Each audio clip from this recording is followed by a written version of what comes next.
Thank you so much, Christina, for this wonderful information and all the statistics.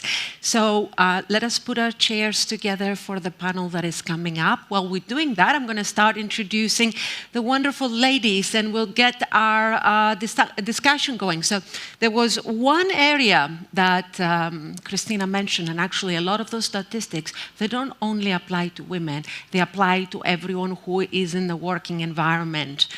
Discrimination is there for both men and women. Availability in funding in particular is something where I had personal experience with my startups. There's only 6% of the total funding for a startup that goes to women. I personally tried to get funding, and I was told, come back when you have a male co-founder. And of course, me being Greek and a little bit of proud, I said, I will show you, I will prove you that a woman alone can do it. And of course, you can do it. Then you need to have the resources and fund to scale. Different story, different conversation to have. So, all right, let's get all these wonderful women together. And I would like to invite Mila from BSG. Mila, welcome. Florence Sebastian from FSC Consultancy. Milika Gruden from Identidad. Sabina Majek from Horizon. Scarlett Woodford from Juniper Research. And of course, Christina Rotaru from Uboto. And I should say, my name is Nasia Skoulikariti. For those that don't know me, many of you do know me, but I should at least introduce myself, right? Great. Well, ladies, I did prepare quite a few questions, but I think it would be more interesting to have an open discussion because questions tend to be more restrictive and giving an answer. And I would also like to invite, especially the men in this session, to please help us ask your questions, participate, be as challenging as you would like, because this is a subject matter that would like to bring more awareness, as Christina said. So before we get started, why don't we take 2 minutes to introduce ourselves and what we've done in our career, because it's very important. Why are we here, and why are we talking about this particular subject? And I will start with you. Yes. Okay. Hi, everyone. My name is Milica. I've been in messaging industry since 2007. Have been working in A2P as the SMS predominantly, and that's quite of my expertise in commercial area. Fantastic. Florence? Florence Sebastian, FSC Consulting. Yeah, 20 years in telecom. And I created my own company 12 years ago. So you know exactly what it means to be a woman out there trying to make it on your own. So, Sabina. Sabina. Thank you. Thank you. Thank you for actually correcting. So I'm Sabina. I'm in the Horizon, Swiss company, tech company, and I'm 25, 26, too many years in IT and telco. So, as you can see, we're going to go over 100 years in collective experience. Yeah. Of course, we're all 18, yeah? But collectively, our experience is quite a bit. Mila.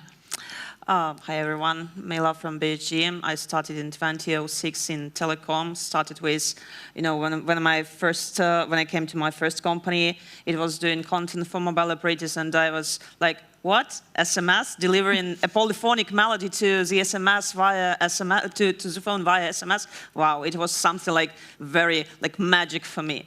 For the last 4.5 years, I'm in BSG doing A2P messaging. So here am I. Excellent. And Scarlett, you come from a different field, but within technology, so... So hi everyone, I'm Scarlett. I'm from Juniper Research, a UK-based market research agency. I'm here today because I really believe it's important to talk about the importance of gender equality. And when I'm holding the briefings with the vendors and with the operators, they always seem surprised that I'm a female analyst, and there just seems to be a lack of representation. So I'm here to put my voice forward. Excellent. And Christina, we just heard your presentation, but give us your 1 minute I'm highlight. Cristina Rotaru, and I have been working in telecom for the last 10 years, especially in the SMS industry, a bit of touch of voice about 15 years ago. But then I found that the A2P is my love, dream job. Passion, yes. Fantastic. So as I said, my name is Nasia Skoulikariti. I've also been in the industry for over 20 years, actually 27 years and counting. I've started my career from voice, moving to A2P messaging, and now I'm evangelizing about IoT, as you all have heard. So, ladies, how important it is to be a woman amongst the sea of men. I will come to you first, Mila, and you can take it from there. General speaking, I can say that I'm feeling like something like I know a bias, gender bias, or something like that in my career. I was never feeling like that. I was moving through my career very, very fast. At 22, I was the head of the department. 28, the deputy director, then the CEO of a small company, and I'm on the chief commercial position in the company. So I've never felt that. Like for me, it was everything was okay. Even in BSG, we were discussing this scene with Nadia before. So like. 50% of the management in BSG, they are women, actually. So the chief financial, chief marketing, chief commercial, and the HRD are women. And even in BSG, we have like around 60% of the staff, we are women there. Only maybe the tech department, yeah, we have to work on it because in tech department we have only like man, and only the people manager there is a woman, like serving them, something like that, you know, like checking that everything is okay within the department. So for me, I don't know, it's not a question for me, actually. I never felt something like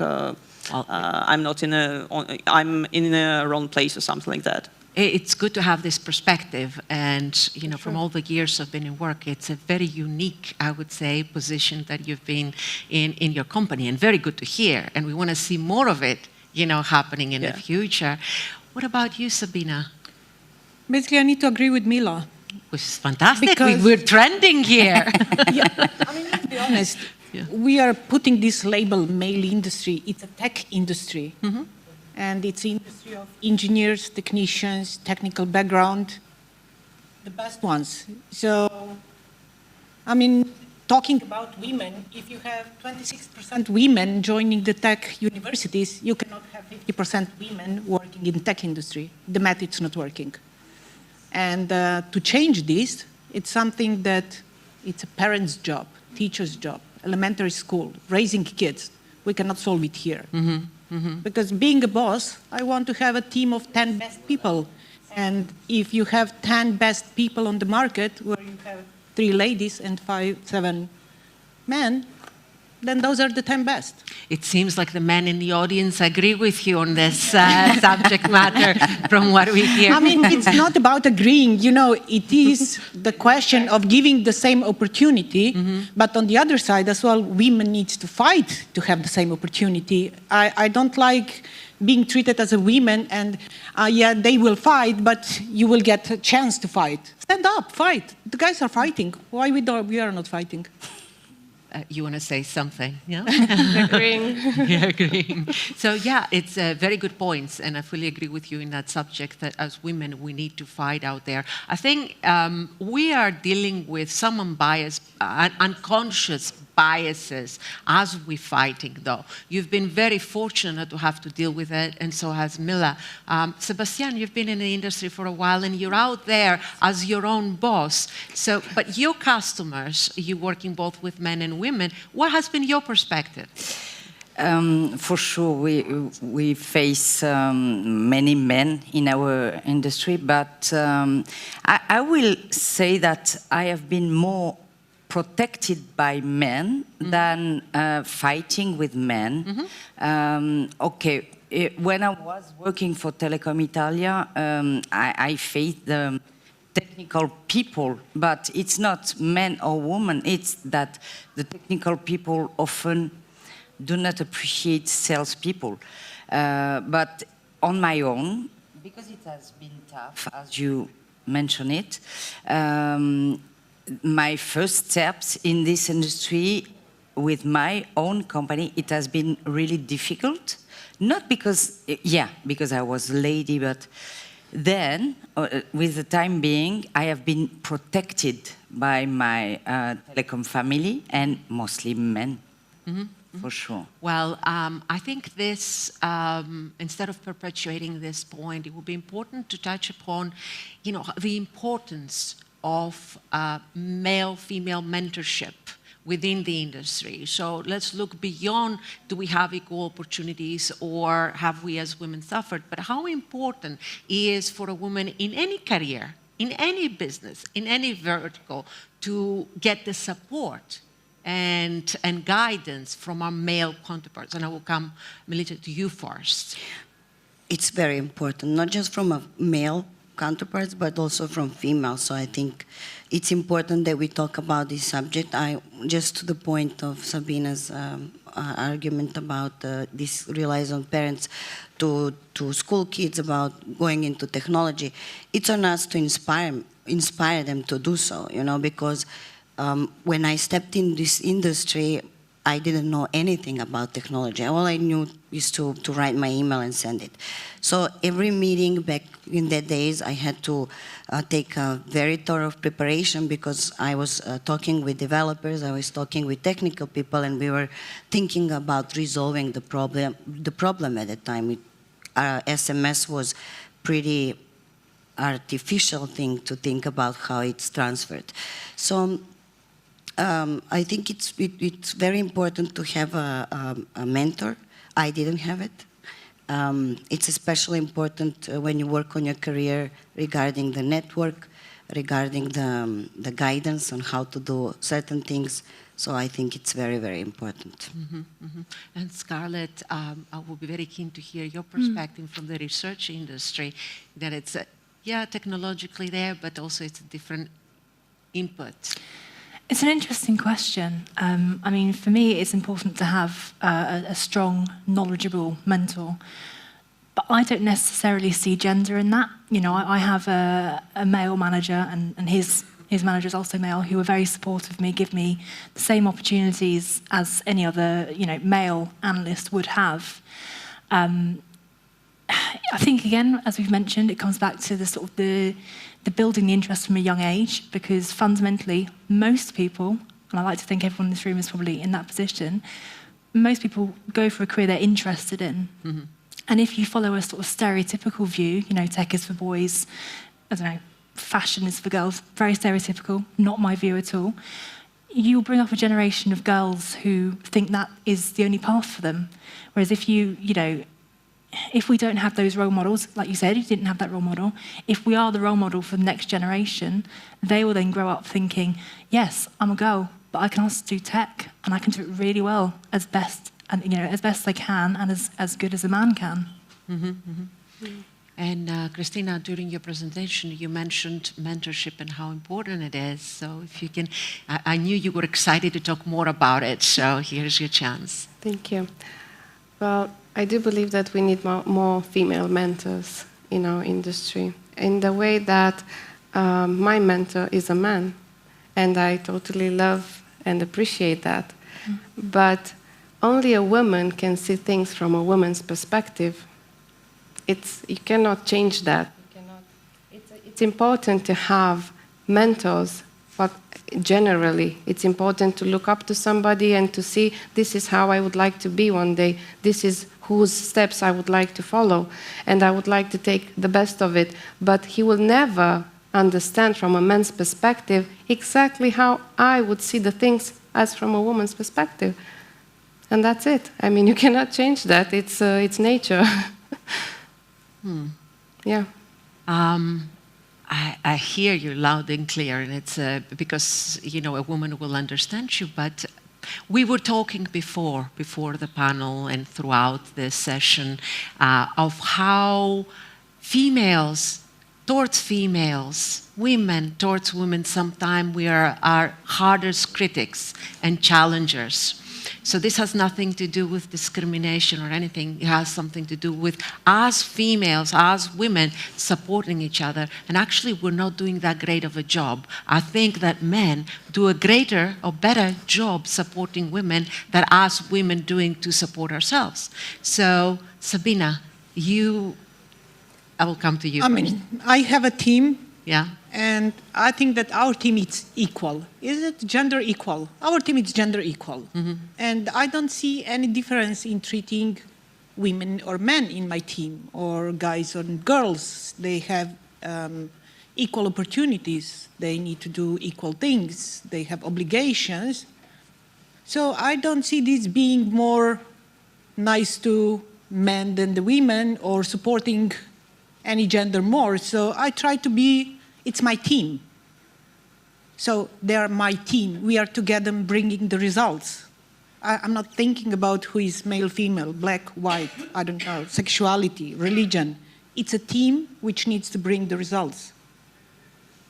So judging someone or having, or going more harsh on mistakes of ladies in the team, I don't think that this is happening, really. That should be illegal anyhow, let alone, it should be happening. I mean, that's the ultimate goal, isn't it? To be impartial across anything and everything, not just gender, in anything that we're talking to. But the reality is, it's not there, we're not there, and it's going to take time. But you have something to say, so. No, just sort of building what you said about women almost not being supportive as men towards other women. Yeah. I feel like women in general, it's easier to tear down superficial qualities of other women, and we can be quite critical in terms of like appearance, weight, what your hair looks like, rather than tearing down work, because fundamentally we know that other woman is capable, so we go for the superficial things if we feel insecure, I think. I don't know what other people think about that, but I think we can be quite superficial in tearing women down, which then obviously adds to the confidence issues. It does. And what about you, Florence? You mentioned that, it was the men who supported you rather than the women. So I would like to see, why do you think was that the case? Yeah, I think that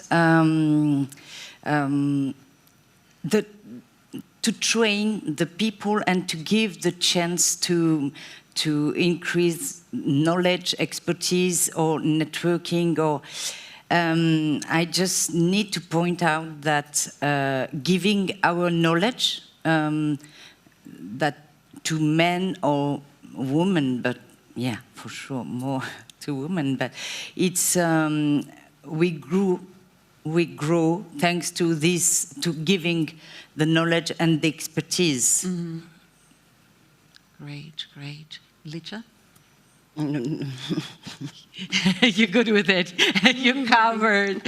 So I'm just processing how hard. We was like just reminding myself, I didn't have a mentor, so it's super important to have and have this kind of support within the women society, woman circle, like a sisterhood to support each other and to help when it's necessary, really. Because I had to do all by myself. You had to do it all by yourself. Yeah. You were in a position where it says, figure it out. Yeah, exactly. And come to us when you're done, which you put a lot the of us armor, have you had go to do work. through our career, That's right? it. Yeah. So, is it generational within women? Let's take it in a different direction slightly. It's not about the gender we talked about. We haven't felt like in a lot of cases that it's been discrimination within the working force. But do we face or do we feel like different generations of women within, a company structure or within the technology are treating the working environment differently? Okay, about these generations, yeah, maybe this is some problem, but again, it's not only about the generations again, it's not only about the women, in my perspective. So, yep, they're treated, in general, they're treated differently. So again, going back to BG experience, we have different genders in different generations in our company. So like there are people who are 20, there are people who are 60. And in our case, again, we are working like one organization, one like complete scheme of people working together and not feeling like this generation gap or something like that. Of course, the like older generations, they are giving some expertise, they're giving some knowledge to the newbies who are just arriving to the company. That's it. But again, it's not about like are these people, boys coming to the company, some young boys, or these are some young guys coming to the company. So it's not like an issue here. Christina, you are a mother of 2 girls. Yes. Do you feel this generation information, and I know your kids are very young, but in your experience in general, have you seen the difference in attitude between well, women or men for that matter, but we're talking about women here, so of how we're treating our experience through the working environment? Are older women putting up with a lot more than the younger generations, you know? So from all the discussions that I had with the women in the industry, which sparked my enthusiasm and my interest a couple of years ago, because I realized that I'm not having these discussions with women, and we're not addressing this. We only address the business relation, but we don't create and form bonds like I've seen men do. So this was a question for me: is it my problem or is it a general problem? And from there, I started to search a little bit more to understand if this is how other women felt. And surprisingly, there were other women that felt the same. It's not about complaining about it, I repeat it. So it's not about saying, oh, we cannot bond, like men do. Men have it much better. No, it's not about that. It's about us understanding that there is a bit of a difference and we could do much better. So from the perspective of a mother, this is what I would like to teach my girls, to create the platform from their early stages in order to support and to see it as a normal thing to bond with other people in the way that that we can do and support. The support, it's very important. So I teach my kids to have a lot of empathy and to communicate their needs, which communication, again, I found to be a very big issue when we have issues that we would like to address and we were afraid to address. So we get a little bit more scared usually to address some things that we think that are not related to the actual job perspective, but are actually impacting our life and our work. So in that matter, I do believe that the younger generation should communicate more, and we should pass on this knowledge to them and this support to them to communicate their needs and to be more understood in their work environment. I mean, not too long ago, it's 2-3 weeks ago, Tim Cook from Apple came publicly and said women are underrepresented in management and in technology in general. So obviously, and I don't think because Tim Cook is much better than anybody else, but it is a challenge. We are underrepresented for the reasons that you mentioned and also if it's a small percentage, obviously, and then it comes to the awareness, and it starts from the home, then to schools, and then into the company, and so on and so forth. But I think we all have an equal responsibility to propagate and explain. And technology or employment within technological companies could be fun. It's not boring. We're not boring people sitting here talking about things. Come and join us. And it doesn't have to be, and when we're talking about technology, it's not just the technology side of the business. I mean, you, Scarlett, are doing research, and you said women are underrepresented in that environment. So why do you think is that? I couldn't give you an exact reason. I can only sort of give you my experience. What's really interesting at Juniper is when I joined the company, it was myself and one other female analyst. And in recent months, years, we're now 50-50, if not a skew towards female within our company. So I wonder whether it is just this sort of younger generation having more choices, I guess, not having as many stereotypes, having that education from a younger age, having exposure to, like we've mentioned before, female role models. I mean, I was on the plane yesterday, flying over from Gatwick, and I was going over my presentations and my slides, and I was sat next to a young girl, and she leaned over and she went, "That's really cool. Like, what are you doing?" And I spoke to her for about sort of half an hour, 45 minutes about what I do, and she went, "Oh, that's really cool. And you're travelling alone?" "Oh, mummy, I want to do that," telling it to my mum. And I thought, Oh, wonderful. yeah, good. We need more of that in the world, I think. Those real life examples, organic examples. No, so it comes back to awareness, and you know, it's not, you don't have to be, you know, a nurse like the old-fashioned. I'm going, and I know it's very outdated, but also I think the younger generations, they don't care about that. They will do whatever they need to do in terms of a profession, and that's not only women or men. Actually, we are becoming more gender agnostic. So a man can stay home and take care of the kids while the woman goes out and has a profession.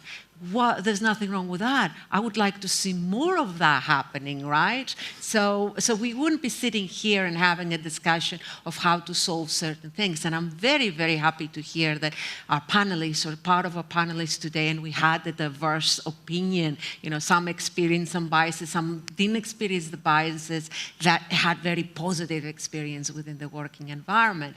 So conscious of the time, I think we have about 5 minutes. Women talk. You are already half an hour, and you don't have a clue about it because. But I want to notice something, if I may. Yes. Yeah. Well, Sabina said that she doesn't make any changes. It's the team. Because she's working in a very civilized company, and I have to admit that we are working in a very civilized industry, okay? But it's not happening in all around the places. There are still women that they don't have jobs because they're gonna get pregnant, or maybe they have 3 kids. And they're still in Europe. Don't go in Africa, don't go in Asia. In Europe, in Balkans, there is still this attitude of the companies that they want to have the woman there for the company only. And what I have to suggest is that just because we are the civilized industry and we have the privilege, and you have the privilege, and you are really very strong personalities, even if sometimes you don't believe that you are so strong, it happens to all of us. You have to start, you have to start a LinkedIn group in order to have the ability to grab also women from other industries that are sufferers. Because telcos are telcos, we are luxurious thing, okay? This is a very small notice or a food for thought.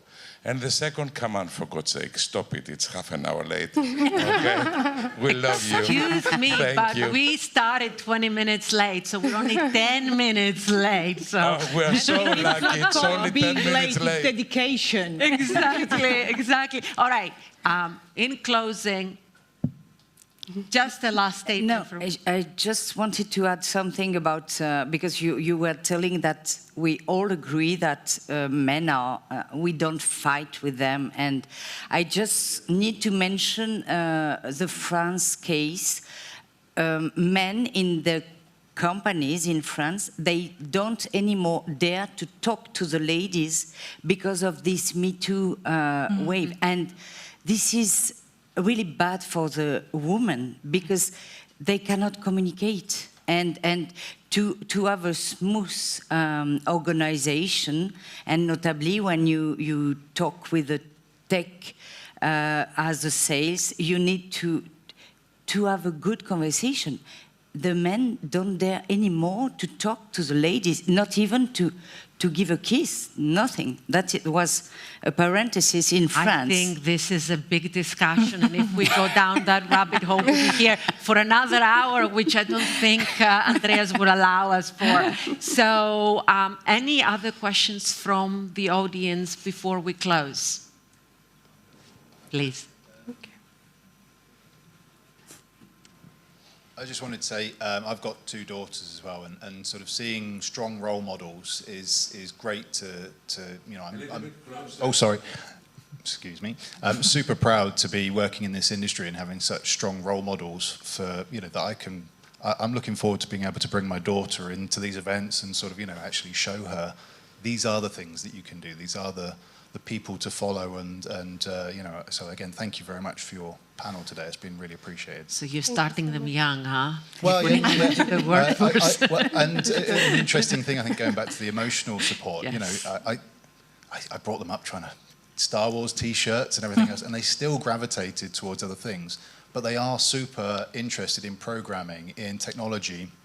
My eldest wants to be a business, you know, wants to work in business. She doesn't quite understand where that is yet. But again, that's where role models like yourselves, again, are the people that she's going to follow. She's going to grow up seeing as she starts joining LinkedIn and stuff like that. So I feel far more encouraged that my girls will have a fair place in the industry. So yeah, thank you again. Thank you. Thank Thank you you. for that. Appreciate it. We need your support. So, Melita, Florence, Sabina, Mila, Scarlett, and Christina. And Asia, yes. On behalf of these wonderful women here, I know we could only scratch the surface and we didn't get into the particulars about, you know, the fun of being in a working environment and in technology and all that. Different panel, different day. I would like to thank you for your attention. I would like to thank so many men being part of this panel. Yes. I know I had to make and push some of you to make it here today, but I truly appreciate it. So, and for those who are watching us online, thank you and have a wonderful rest of afternoon. Please join me to say thank you.